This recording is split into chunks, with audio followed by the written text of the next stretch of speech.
Welcome to Thai PBS World tonight. I am Nattha Komolvadhin. Tonight is very special because I would like to bring you to a special webinar on how to build up resilient society. In the world which is full of uncertainties, we can see how cities around the world have to cope with uncertainties in terms of disaster and changing environment. And this seminar will try to bring you with up-to-date information on how to build up resilient society.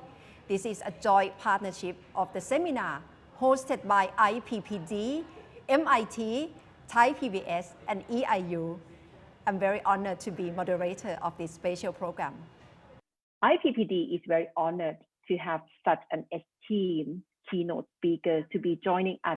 Stefano Scuratti, Regional Director of the Economist Intelligence Unit. He is very much an expert on public policy, and he leads a team of public policy specialists and economic across multiple geographies, supporting clients through public policy engagement and programs, policy design through leadership from Economist Intelligence Unit. The second, Professor John Fernandez, founder and director of Urban Metabolism Group from Massachusetts Institute of Technology, MIT. Professor John E. Fernandez is at the MIT and he's specialist in environmental solution initiatives, and he is founder and director of the MIT Urban Metabolism Group. Third, Kun Pitchapa Jular, Principal Investigator at Institute of Public Policy and Development, and she has received master's degree in city planning from the MIT in 2018. And she also got international program in design and architecture from Jular University. And fourth, Professor Miho Mazereeuw. She's director of Urban Risk Lab, Massachusetts Institute of Technology. She's an associate professor of architecture and urbanism at the School of Architecture and Planning at MIT and the director of the Urban Risk Lab at MIT. สวัสดีครับ My name is Sorapop. I'm a managing director at IPPD. We're thinking about future, right? And we're thinking about Thailand in the future. So what kind of a society we want Thailand to be, right? We can come together and then build the one we want, right? Shall we build Thailand to be a rich society, right? We want Thailand to be a rich one. Well, the answer might be probably yes, right? And then probably we want Thailand society to be a happy one, right? The answer probably be yes again. Probably be a safe one, right? So, well, we might need to define what safe society gonna be, right? And then in this era of the knowledge economy, Thailand 4.0, we might say that, well, we might want Thailand to be an intellectual one, right? With climate change and things, we might think about building Thailand to be a sustainable society. I would say that, in fact, IPPD have organized with partners two conferences on intellectual society and also sustainable society. Resilience is not really about rescuing, surviving, right? But it's also about ability to adapt, to adjust, to recover through risk and hazard, right? And hopefully becoming stronger and better. So it's not just survive and rescue, but also about thrive to thrive as well. So now we will start with the first speaker, Stefano Scuratti, Regional Director of the Economist Intelligence Unit, and he will share with us his findings from IPPD and EIU collaborative study on urban resilience among ASEAN countries and the key gaps commonly found. So if we can go to the first slide, Asia is on the front line of climate change. And we can see two different phenomena happening at the same time. On the one hand, you can see increasing frequency and intensity of what we call sudden onset disasters. So we're talking about flooding, typhoons, tsunamis, storms, and so forth. And you also have mounting risk from what we call slow onset disasters, for example, rising sea levels. We know that Asia is very exposed to extreme weather events, and this is largely due to its geographic positioning. However, we also know that there is no such thing as a natural disaster. In fact, all disasters are man-made. I once was speaking with a practitioner, and he explained to me that you can have an extreme weather event, but if there is no assets around it, it's just an extreme weather event. It becomes a disaster when there's a destruction of assets or human lives. So urbanization, of course, plays a really important role in this narrative. And when we think about resilience in the context of urban resilience, cities are, of course, the lens through which we look at the issue. Now, Asia has one of the highest rates of urbanization in the world, and it boasts more than half of the world's megacities. And the reason why disaster risk is such an important issue in ASEAN is that many of its cities are actually poorly built. And so this generates two issues. One, it increases the risk that cities faces, and two, it makes disaster risk management an especially important feature. We also know that cities are and have been the most important engine of growth in Asia. So a lot of the initiatives and action that you can take when you think about resilience in the context of climate phenomena, you need to be thinking about cities first and foremost. So we conducted a study in which we aim to help the community within the policy domain to think about some of the building blocks of disaster risk resilient cities. A few years back, the Economist Intelligence Unit did a program for what was then called UNISDR and now is known as UNDRR, in which we looked at what are the building blocks of national level readiness when it comes down to disaster risk resilience. Now, for all the reasons that I outlined earlier, as we were speaking with Dr. Sorapop, we came to the realization that there was a really important area for investigation, which is how do you apply a similar way of thinking to the urban context because of the importance that cities have in terms of development of countries around the world and especially in Asia.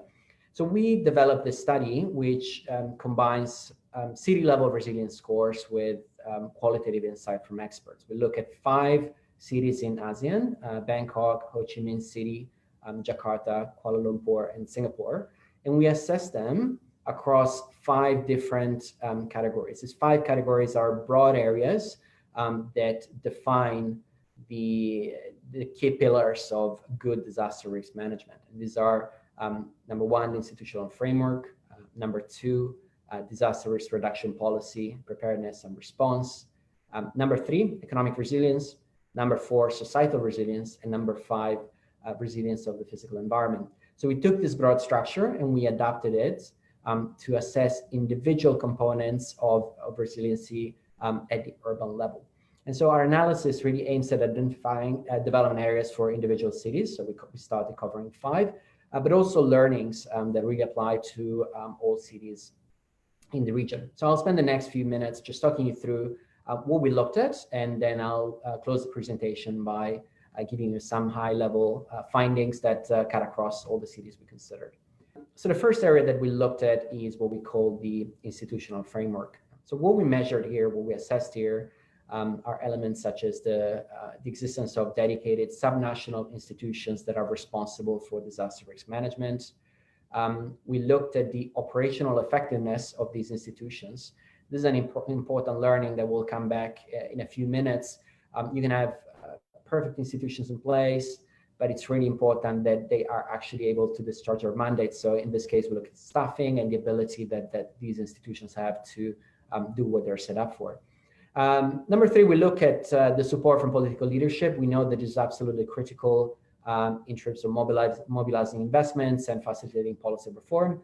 And we looked at the existence of monitoring and evaluation plans and frameworks. So essentially, this constant interaction of the policy community with the built environment and constant assessments of what's the situation that the city or countries deal with.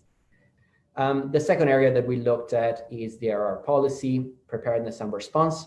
So here, the key issues that we try and look at are whether cities are building with disaster risk informed development plans. We look at their ability to respond in the occurrence of a disaster. So here it's about funds set aside for disaster response, but also investment into preparedness. We look at preparedness under the lens of the existence of early warning systems. And lastly, we look at contingency planning. As you can see at the bottom, there are some scores from the cities. I'll come back to them. Just keep an eye on those, and I'll draw a few highlights from those. The next domain that we looked at is economic resilience. Now, today we're talking about resilient societies, and you can see in the way this assessment framework is structured the importance that we attached to resilience when we think about disaster risk management at the urban level. So 3 out of 5 domains really focus on this element. The concept behind economic resilience is pretty straightforward, and it's the idea that once you're hit by a disaster, having good finances and good financial processes set up is going to help you bounce back faster and more effectively. So here we look at macroeconomic stability. We looked at the diversification of the economy. We know, for example, that countries that are highly dependent on agriculture, which is a sector that is very prone to disasters, are going to face strong levels of migration within cities towards cities that increase pressure on the overall system and challenges around mobilizing funds and ensuring that the tax base is supported if a vast part of their GDP is in a disaster-prone sector. We looked at catastrophe insurance availability at the city level, and we looked at the poverty levels overall. Of course, wealthier societies are, all conditions equal, going to be better placed to bounce back. We looked at societal resilience. So the idea here is good levels of social cohesion make it easier for cities to bounce back when and if a disaster strikes. So here we look at levels of public safety. Of course, when a disaster strikes, there's a lot of disorder. So ensuring public safety is conducive to a smoother return to normalcy. We looked at social cohesion, specifically through the lens of income inequality. Here, the idea is that a more equal distribution of wealth signifies a better ability of a city or a country to respond. Of course, healthcare systems is quite self-explanatory. And gender equality, and this is a very interesting angle, but it's a pretty well-researched topic, which points to the fact that more equal societies from a gender perspective are better equipped to bounce back. And the last area, which is probably the most intuitive to most, is the resilience of the physical environment. So here we look at the quality of the existing infrastructure. We look at the resilience of the so-called critical infrastructure. So your airports, bridges, key highways. So elements of the built environment that a country or a city absolutely needs to be able to function. We looked at the implementation of building codes, and here you see a theme coming back, which is this idea that it's not enough to have good laws and regulations. You actually want to see that they are applied. And lastly, whether cities conduct exercises to identify their own vulnerability, risks of disruption. So here we look at whether there is scenario planning processes that are being conducted and general monitoring of exposure. Now, onto the next slide. These are 5 key takeaways that we identified. I promised I would say a couple of words on how cities scored. So I will do that, but I think for the purposes of this conversation, it's probably more helpful for us to think about across all cities, what are some of the learnings and what are some of the issues that policymakers in ASEAN can consider. So 4 of the 5 cities that we considered were scored as mature developed. These are the higher tiers of our scoring system. And scorecard shows that there's some engagement with disaster risk management in all cities. With Singapore ranked as mature, Ho Chi Minh, Jakarta, and Kuala Lumpur ranked as developed, and Bangkok ranked as emerging. So Bangkok showed within our sample of 5 as the city which has the most to catch up on. Now, first key finding that cuts across is that economic and societal resilience are weak across cities. Indonesia, Thailand, Vietnam, for example, they have high proportions of people working in the agriculture sector, which can be seriously undermined by a climate catastrophe. So it goes back to the point I was making earlier. And generally, catastrophe insurance is not all well adopted. Overall, most of these countries present a pretty high level of societal inequality, which again we identified as a key area of vulnerability. The second key takeaway here is that there is a significant gap between policy and practice. So cities often produce disaster risk modeling, but they do not integrate this meaningfully into future planning. So for instance, urban building codes often contain disaster risk restrictions, but these can be ignored, and this happens all the time in cities, especially in ASEAN. There's also a lack of procedural clarity sometimes during disaster events. A good example from the past, which one of the experts that we interviewed as part of this project flagged, is in the context of the 2011 floods in Bangkok. There were over 20 different departments which had some responsibility to respond to the disaster, but there is no clearly allocated responsibilities, which resulted in coordination challenges. So these areas which are around the transition from high-level principles to actual operational application are extremely important in this space. Another point that we highlighted is the fact that political support exists, at least in public statements, but that remedial actions actually tend to be focused on what practitioners call hard fixes. So you very often see a disaster striking, and the response is strong in terms of political statements, but the statements tend to focus on things like dikes, artificial islands, seawalls, so infrastructure remediations that unfortunately are expensive, take a long time to deploy. And so timelines, cost, logistics mean that often these fixes tend to fail to materialize. So what experts call for is actually more holistic measures, such as disaster-informed spatial planning, greening of existing infrastructure, or wetland restoration. So this idea that there is some forward-looking planning that can happen now. We don't need an extreme weather event or a disaster to strike to action. And so in a way, this puts emphasis on the fact that really disaster risk management and urban resilience more broadly is something that we should be thinking about on a constant basis rather than just in the aftermath of a disaster. The business community and civil society can cooperate to drive urban DRR efforts. So this again is a critical point that emerged from this research, is that disaster risk management needs to be thought holistically.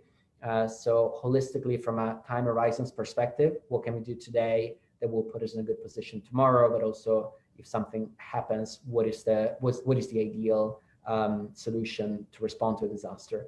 The same thing applies when we think about engagement between community, businesses, and society. So the idea here is that, when, for example, we build an infrastructure project, activities do not worsen disaster dynamics, right? So this is very true when we think about buildings or infrastructure investments. How is their impact going to be calculated when we think about disaster dynamics overall, not just as the built environment, but at a societal level? Last key point that I will focus on is this theme of technology. All cities that we looked at are leveraging technology and data to increase disaster readiness. And this is an extremely exciting and fascinating area of development. I'm sure we'll be hearing a lot more from the next speakers. But technology plays a critical role in disaster risk reduction and disaster risk management. And this ranges from social media platforms all the way to sensors and imaging tools that identify risks such as flash floods. So the 5 cities that we looked at all show some level of engagement in this area, and this reflects Asia's wider embrace of the opportunities that are brought by data and technology. And we can only expect this to increase in the era of 5G, and the Internet of Things.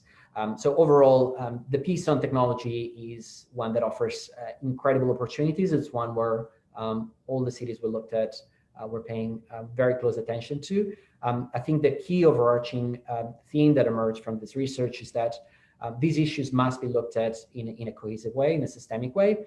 So technology in itself is not the end of the response strategy. It needs to be looked at a much wider level when we think about how to make a the broader society disaster risk resilient.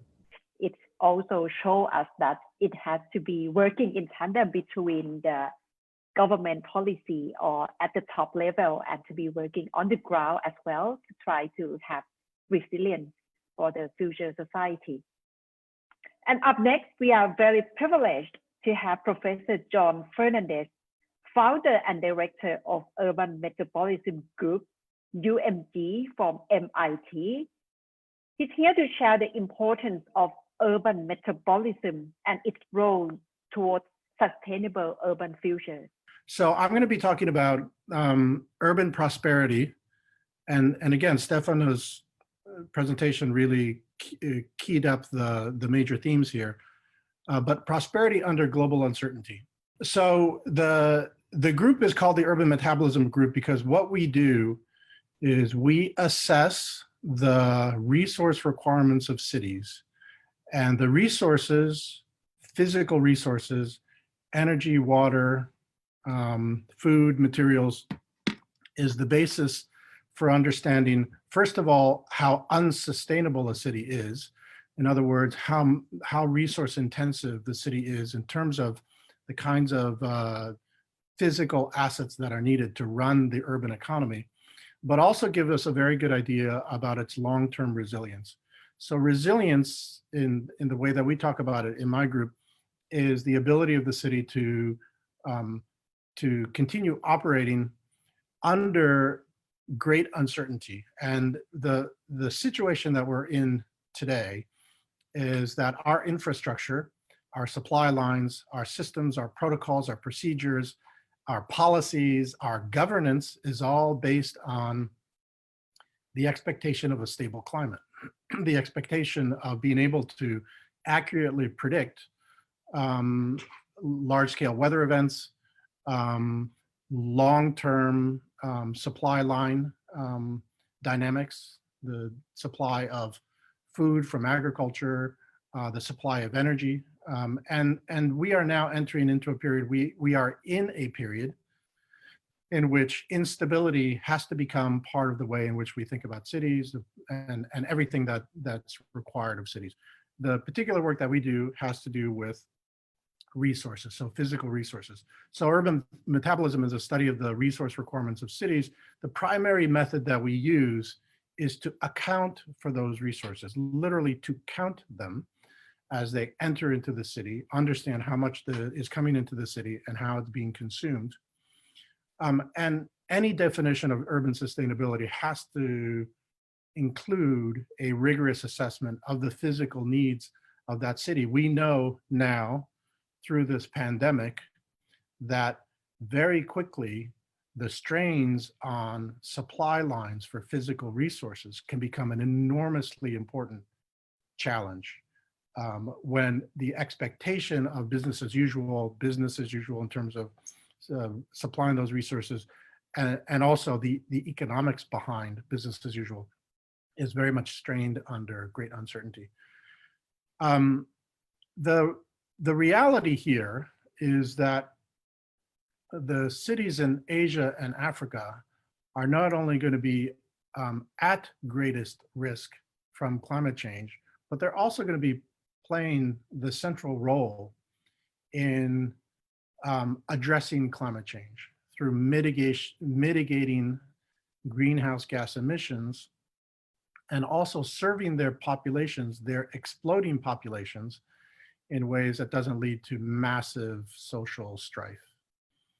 So the work that we do is essentially provides pathways, guides on how to achieve aggressive targets of deep to sustainability for humane and livable cities. And Dr. Sorapop at the beginning introduced a number of different metrics in which to think about this in terms of what would produce a prosperous future is not just about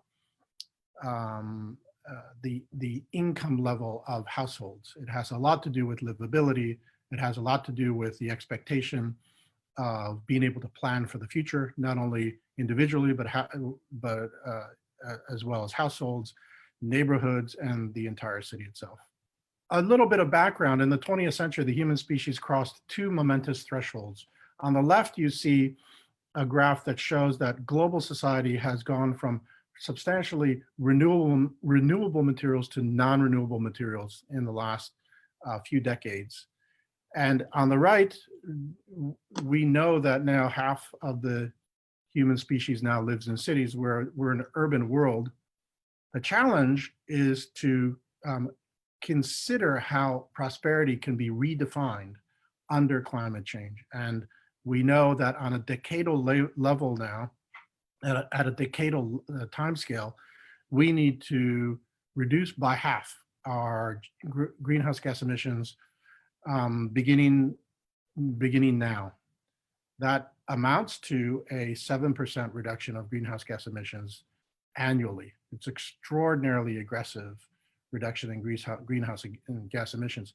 And consider this, that between now, 7.7 or so billion people, and 2050, the population of the world is going to increase to 9.7 billion. At the same time, what I just outlined as the challenge for greenhouse gas emissions, essentially on a decadal level, more or less needs to be halved every decade. So that's a 30% global population increase, at the same time requiring an 85% reduction in greenhouse gas emissions.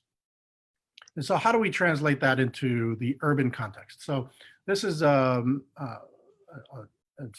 graphic of Bangkok from a recent paper in Nature Communications, showing what we previously believed to be the climate change induced flooding in blue in Bangkok, and the urban population in gray. The recent analysis has shown that we underestimated that climate-induced flooding, and this is now the new estimation, peer-reviewed general consensus estimation on climate-induced flooding in Bangkok. And of course, this goes for many coastal cities. So let me talk about Bangkok, both in terms of the past and in terms of the future.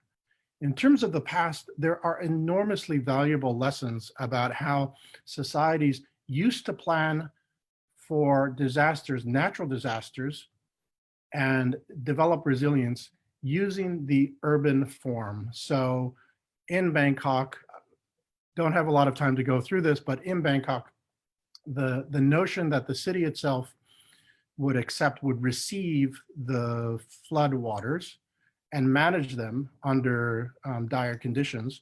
So on the top there, you have two images, Bangkok today on the left, and on the right, Bangkok really is a city of water. It's a city of, used to be a city of canals. And there's a really interesting future vision in which one begins to incrementally go towards a transformation of the city, so that on the lower right, this is Lagos, Nigeria. It's a city of water. On the lower left, this is New Orleans under flooding after Katrina. And the question for us is, do we want to begin to very, very steadily look to accepting this uncertainty from climate change in the form of the city and the infrastructure, and simply accepting uncertainty as part of the way in which we think about infrastructure, building systems, procedures, protocols, emergency response, and everything else? And looking to the future, the difference between that past image of Bangkok as a city of water and today's and future Bangkok is we now have an enormous universe of technologies that can be applied to understanding the real-time metabolism of the city, not only in terms of energy, but in terms of water, precipitation, food flows, material flows. And we are approaching a real-time understanding in which the city respires, understanding and how it consumes materials and how it serves the needs of the population. And that technology can be a guide to the future to really bring new ways of thinking about planning and design and procedures and protocols for emergency management to a more resilient city. I also want to introduce one other topic here, and that is we also know much better than we ever did the global impact of cities on large-scale Earth systems. So we've done now some work, and this is a large part of the work that we're doing for Thailand, but also for other cities around the world. What is the relationship between urbanization, the growing city, how it grows and how much it grows, and its effect on Earth's systems? This one in particular, this slide, is analyzing, beginning to parse, to understand the different elements of biodiversity that are affected directly from the growth of cities around the world. And there's some very, very interesting work that is getting us to a point where we can now understand how cities affect much larger scale, much larger systems beyond their borders. And therefore, then we can begin to manage that, because it's really, really important that we begin to apply policy towards the understanding that we're gaining, the very rapid understanding that we're gaining of the effect of cities on biodiversity, on natural resources, and the climate system itself. We've started this work in Bangkok, and we are doing an accounting, and we're quite far along in an accounting of the resource flows in Bangkok. Thank you very much, Professor John Fernandez, for your very insightful research on urban metabolism, especially on Bangkok, and you show us how uncertainty the city is facing, and especially what would be innovative way to try to maintain sustainable development and sustainable future for Bangkok as well, which is very insightful. Stefano first. So overall, how do we measure resilience from your research? So I can give you maybe a little bit of visibility on my learning process as we thought through this framework. My initial vision was a very linear one, right? So you prepare for a disaster strikes, you respond to disaster, you bounce back. So it's a very, very linear flow, which actually is not the way in which practitioners look at the issue. So for us, resilience is measured as the ability of, in this case, a city to bounce back to a shock event. As mentioned, we structure it along three pillars. There's other ways in which you can cut it. There is different weight that you can give to the three pillars. But yeah, for us, as I was mentioning earlier, it's when we think in this context, it's the ability of the economy to bounce back. It's the ability of society to bounce back, and it's the ability of the physical environment to be rebuilt back better, ideally. So to us, that's the three pillars that we use.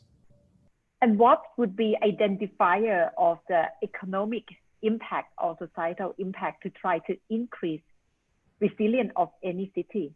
Economic diversification is an important one, right? So if you think about how a city is connected within the context of a country, and the city itself is struck, what is its dependency on other segments of the value chain outside of the city, the better integrated a city is, you can argue the more resilient it is, right? So it's a matter essentially of building spare capacity around the city and in neighboring cities, so that if one bit is hit, the city can still survive because it can lean on other geographies, be it cities or rural areas.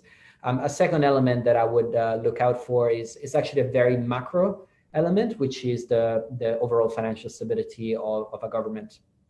Right, cities are still parts of countries, and a lot of the budgets when a disaster strikes and there's need to build the city back or respond to disaster, comes from national sources. So the overall financial health of nations is a big predictor of economic resiliency. And I would say if I need to pick three, the third would be actually the depth of the insurance market. This is an absolutely critical element of resiliency. It's really hard to insure against disasters at the aggregate level. I mean, you can get home insurance, but when it comes down to insuring assets worth trillions, it becomes incredibly difficult because the risk of the disaster striking is very low, but if it does, the economic impact is enormous. So there is still a dearth of financial mechanisms to insure very large, expensive assets. So this is something that the international community is looking to address through public-private partnerships and other blended financial models. But to me, that's a very substantial area of economic resilience that has a long way to go before we can say that it's working effectively.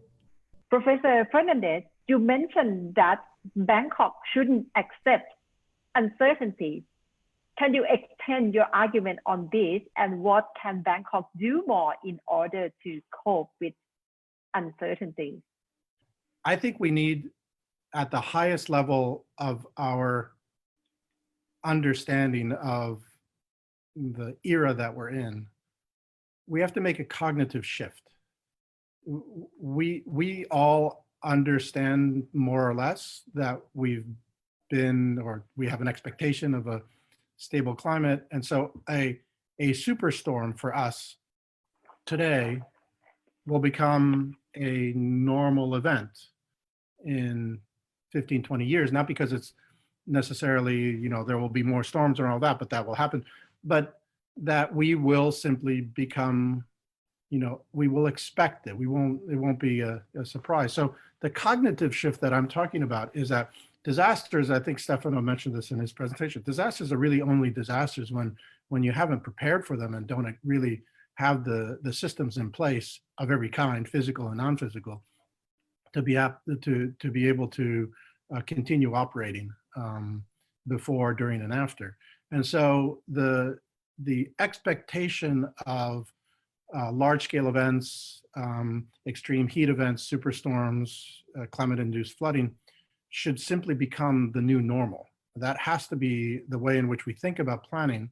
That has to be the way in which we think about prosperity as well, because I think that it's a real mistake to say that prosperity is going to suffer. And again, I'm using prosperity in the broader term: happiness, expectation for your life, expectation for your children's lives, your standard of living, of course, but other things. Your environmental global citizenship, I think, is going to become a part of prosperity. How do you feel about your relationship to the planet? And that sense of prosperity has to accept and embed uncertainty in the way we think about all the physical and non-physical systems of the city. So for example, we've been working with a number of cities to define resilience clusters or resilience sub-districts within cities that are resilient. So cells, urban cells. In other words, it's too much for us to expect that a city, large city, 10 million, and in the future, 50 million, 88 million, Lagos will be 88 million in 2100. It's too much for us to expect that city to respond collectively as one unit in the future.